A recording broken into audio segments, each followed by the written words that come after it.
అలా తెలంగాణ రాష్ట్రం నుంచి పాస్టర్స్ ఫెలోషిప్ తరపున ఖమ్మంలో ఉన్న క్రైస్తవ సమాజం తరపున మన మీడియా వారికి అలాగనే పేపర్ వారికి అలాగనే రెండు తెలుగు రాష్ట్రాల్లో ఉన్న దేవుని యొక్క ప్రజలందరికీ నా నిండు హృదయంతో శుభాలు అందిస్తున్నాను. నాకంటే గనులైన సేవకులు వచ్చిన్నారు ఈ యొక్క సమావేశానికి.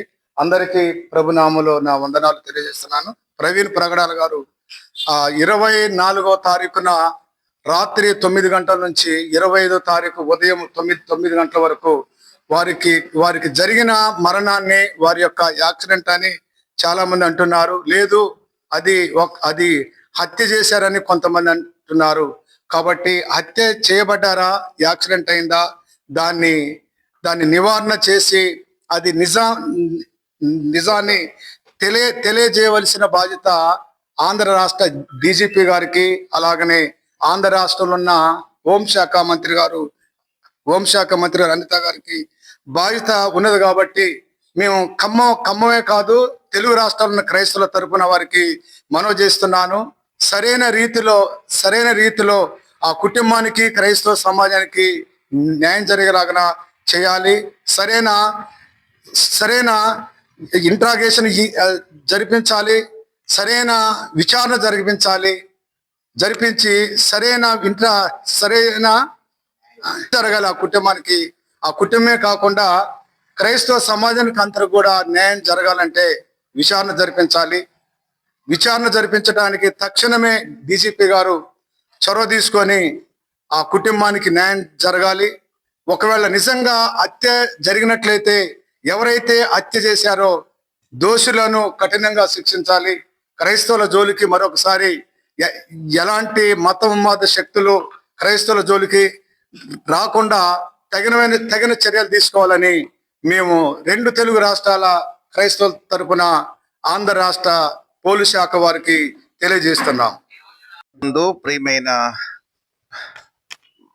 దైవ సేవకులందరూ, మరి ఖమ్మం జిల్లా వ్యాప్తంగా అన్ని రకాల ఫెలోషిప్ నాయకులందరూ సమావేశమై ఈరోజు మరి నిన్నటి దినమున రాజమండ్రిలో పగడాల ప్రవీణ్ గారు చనిపోయిన సందర్భంగా వారికి, వారి కుటుంబానికి సంతాపమును, సానుభూతిని తెలియచేయడానికి మరి మేము ఈరోజు ప్రెస్ మీట్ని ఏర్పాటు చేశాం.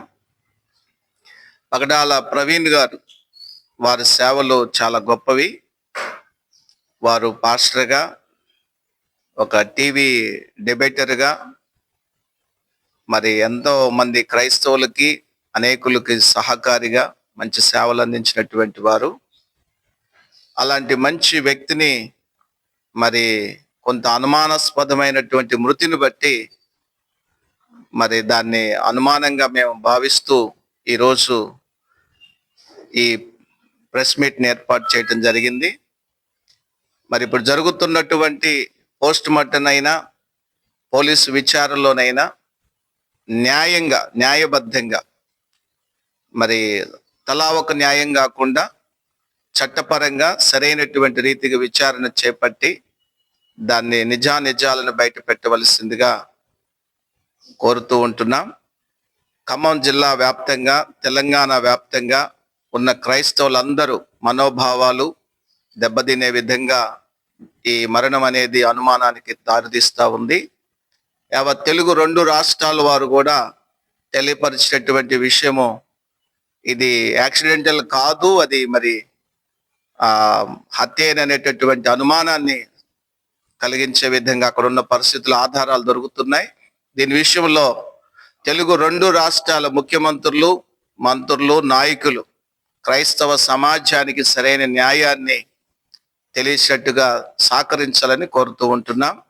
వారి కుటుంబం మరి చాలా గొప్పది కనుక, వారి సేవలు గొప్పవి కనుక, చనిపోయిన వ్యక్తి సామాన్యమైన వాడు కాదు కనుక సరైన రీతిగా న్యాయం చేపట్టి న్యాయ తీర్పుని ఇవ్వాల్సిందిగా కోరుతున్నాం.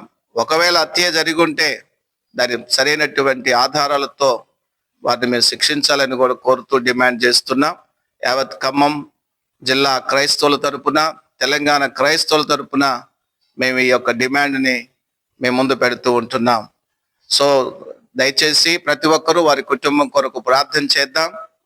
వారు చనిపోయినటువంటి విధానమును బట్టి వారి కుటుంబానికి మా క్రైస్తవులందరం, క్రైస్తవ ప్రపంచం అంతా కూడా అండగా నిలుస్తుందనే మాటను కూడా మేము ఈ సభాముఖంగా తెలియజేస్తూ నా మాటలు ముగిస్తున్నాను. Thank you.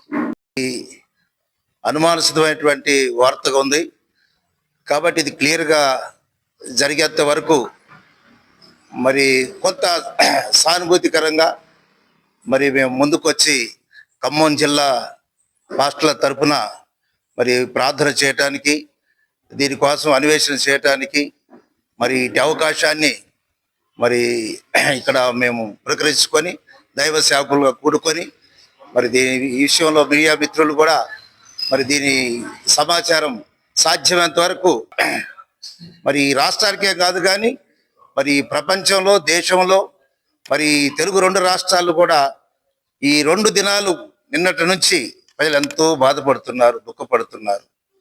మరి ప్రవీణ్ గారు చేసినటువంటి మరి ఆయన పరిచర్య, ఆయన సేవ ప్రభు కొరకు ఎంతో ధీటుగా నిలబడి ఆయన ఎంతో ధైర్యంగా మరి క్రైస్తవుల తరపు నుండి ప్రభు వాక్యానుసారంగా మాట్లాడుతూ మరి ఆయన ముందు కొనసాగిస్తుంటున్నాడు. మరి చిన్న వయసులో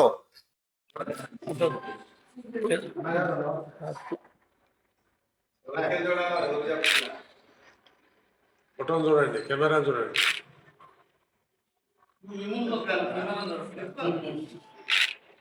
నన్ను రోజు